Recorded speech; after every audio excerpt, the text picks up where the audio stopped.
दोस्तों, 29 अगस्त को अजा एकादशी का बहुत ही विशेष सा दिन है।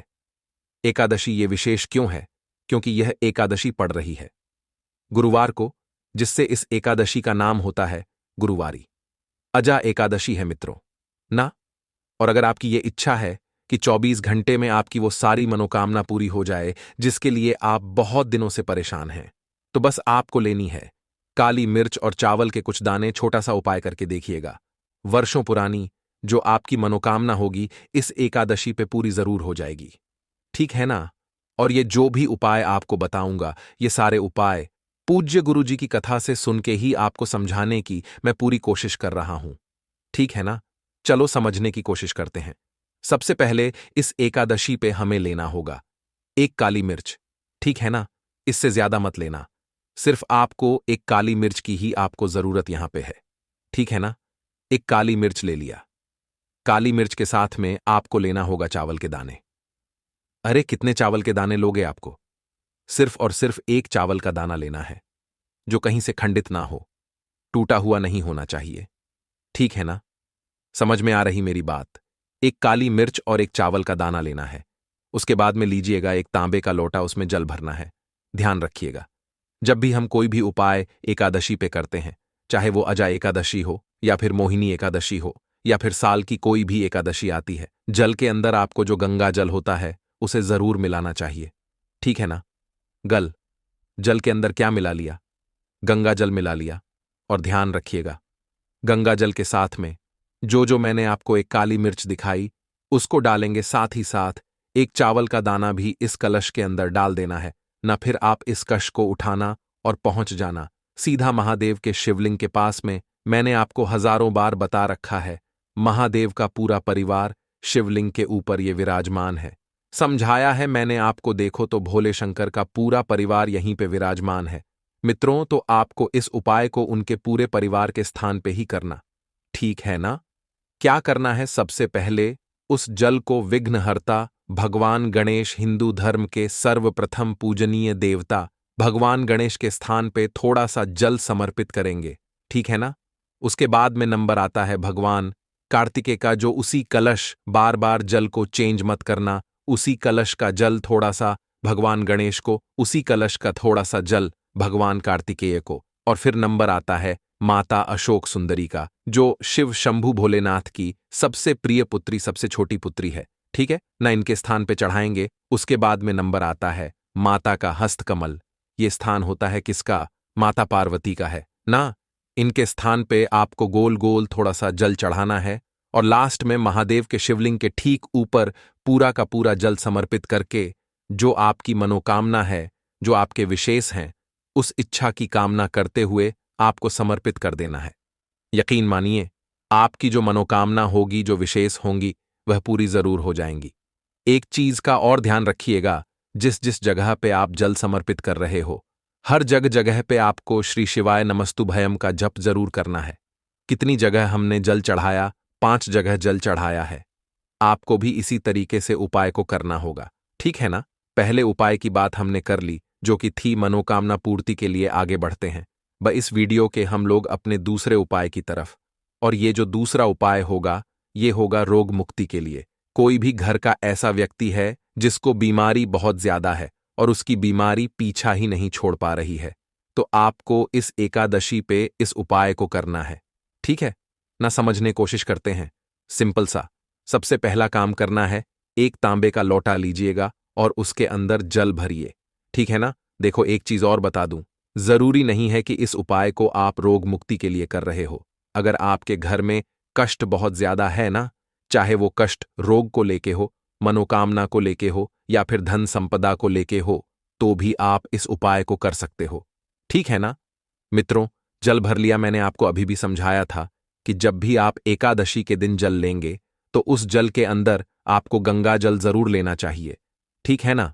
सिंपल सा जल भर लिया और उसके बाद में सीधा पहुंचेंगे महादेव के शिवलिंग के पास में। सुबह करना हो सुबह कर लो, शाम को करना है शाम को करो।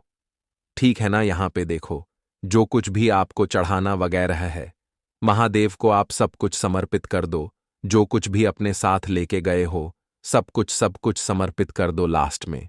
सब कुछ समर्पित करने के बाद में जो मैंने आपको जल दिखाया, उस जल को महादेव के शिवलिंग के ऊपर समर्पित करके अपना राइट हैंड यानी कि अपना सीधा हाथ, दाहिना हाथ जिस जगह से जल नीचे गिरने ही वाला होता है उसी स्थान पे लगा करके आपको 3 बार बोलना होगा, स्वधा स्वधा स्वधा।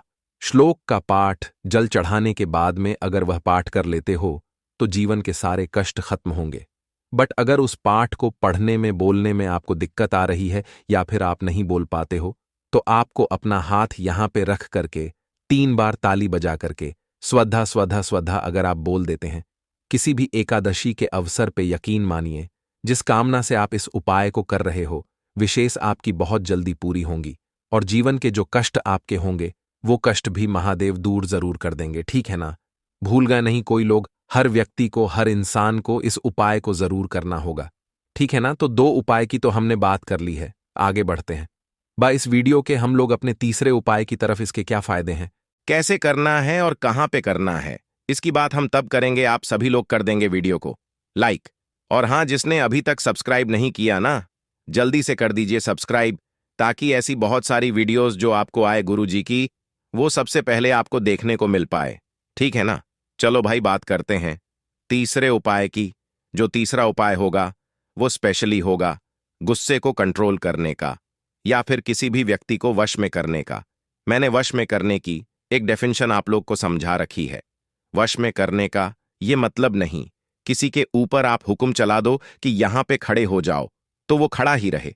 नहीं नहीं, वश में करने का मतलब है कि अगर आपके घर का कोई भी ऐसा सदस्य है जो गलत दिशा में चला गया है, मतलब उसकी संगति ही बिगड़ गई है, तो आप इस उपाय को करेंगे। सिंपल सा काम आपको फिर से करना होगा।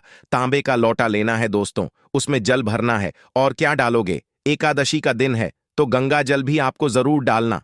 ठीक है ना? लोटा आपका तैयार हुआ, उसके बाद में हमें जरूरत पड़ेगी एक कमल गट्टे की। अब कहोगे भैया कमल गट्टा तो धन संपदा के लिए है, आपने गुस्से के लिए बोला है। जी हां, तो आप इस उपाय को कमल गट्टे के साथ में किससे करेंगे? आपको करना है गुस्से को कंट्रोल करने के लिए। ठीक है ना? एक कमल गट्टा लेना, साथ ही साथ आपको जरूरत पड़ेगी इस उपाय के लिए हल्दी की। किसकी जरूरत पड़ेगी? हल्दी की जरूरत पड़ेगी। और उसके बाद में आपको क्या करना है? जो मैंने आपको जल दिखाया, इसी जल के अंदर गंगा जल जो आपने मिलाया है, उसी के अंदर एक चुटकी हल्दी भी आपको क्या करनी है? डाल देनी है ना? इतना सब कुछ हो गया। फिर जो एक कमल गट्टा मैंने आपको दिखाया था, कहीं भी जाने की जरूरत नहीं है। आपके ही घर में जो मां तुलसी का पौधा है, सभी के घरों में होगा ना माता तुलसी का पौधा। माता तुलसी के गमले में, पौधे में, कैरी में, जहां पे भी है वहां पे जाएंगे और सबसे पहला काम करेंगे, आपको एक छुटकी हल्दी माता तुलसी की क्यारी में आपको क्या करना है? पहले हल्दी डालना है। उसी हल्दी के ऊपर जो कमल गट्टा मैंने आपको दिखाया, उस कमल गट्टे को डाल देना। और हां, अब यहां पे लोग कहेंगे भैया एकादशी पे तो जल नहीं चढ़ाया जाता। अब हम कैसे करेंगे तो आपको जल नहीं चढ़ाना? मैंने क्या बताया? आपको एक चुटकी हल्दी डालनी है और इसी हल्दी के ऊपर एक कमल गट्टा डाल देना। एक छोटी सी कटोरी लेना है ना, और उसी कटोरी के अंदर जो मैंने आपको जल दिखाया, उस जल को माता तुलसी के पास रखकर के ना कि क्यारी में, गमले में डालना। जबकि उस कटोरी में जो मैंने आपको बताया, उस कटोरी में ओम नमो भगवते वासुदेवाय का ध्यान करते हुए आपको डाल देना है ना। यह काम आपने कब किया? गुरुवार के दिन जो एकादशी पड़ी है। अब इस कटोरी को संभाल करके अपने घर में, जहां पे भगवान विष्णु की फोटो मूर्ति प्रतिमा हो, उनके पास में रख देना। या फिर जो व्यक्ति गुस्से वाला है आपके घर में, उस गुस्से वाले के कमरे में इस कटोरी को रख देना। अगले दिन पड़ेगा, शुक्रवार का दिन पड़ेगा कि नहीं पड़ेगा? अगले दिन शुक्रवार के दिन फिर माता तुलसी के पौधे में 10 बजे से पहले सुबह ला करके उसको डाल देना। यकीन मानिए, जो व्यक्ति आपके घर में बहुत क्रोध, बहुत गुस्सा कर रहा है ना, उसका गुस्सा शांत जरूर होगा। बाकी जो कमल गट्टा है उसको उठा करके किसी पेड़ के नीचे या फिर आप चाहे तो कहीं पे भी और रख सकते हो। ठीक है ना? चलो भाई, तो यहां पे हम लोगों ने 3 उपाय की बात कर ली है। एक आखिरी उपाय की बात करने जा रहे हैं, जो कि इस एकादशी पे आपको किससे करना होगा?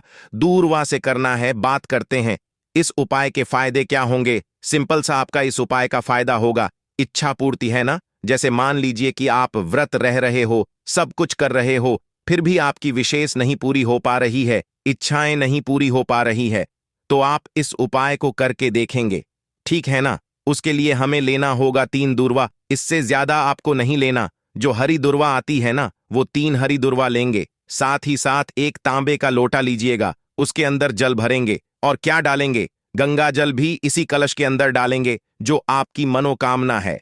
फेस रखिएगा उत्तर दिशा, नॉर्थ डायरेक्शन। 3 दूर्वा जो मैंने आपको बताई है, उस 3 दूर्वा को माता के हस्त कमल पर, जिसे हम लोग प्यार से क्या बोलते हैं, मां पार्वती का स्थान यानी कि कटी भाग पे 3 दूर्वा समर्पित करके, जो आपके पास में तांबे के लोटे में जल है मित्रों, वो महादेव के शिवलिंग के ऊपर नहीं समर्पित करनी है। कहां पे, जिस जगह पे आपने दूर्वा चढ़ाया है, गोल गोल आपको यहीं पे समर्पित करके और विनती कर लेना। जो आपकी मनोकामना है विशेष है, यकीन मानिए, जो भी आपकी प्रॉब्लम्स होगी, जो भी समस्या होगी, वो पूरी खत्म हो जाएगी और आपकी मनोकामना तो पूरी जरूर होगी। जी हां, वीडियो को एक लाइक कर लेना।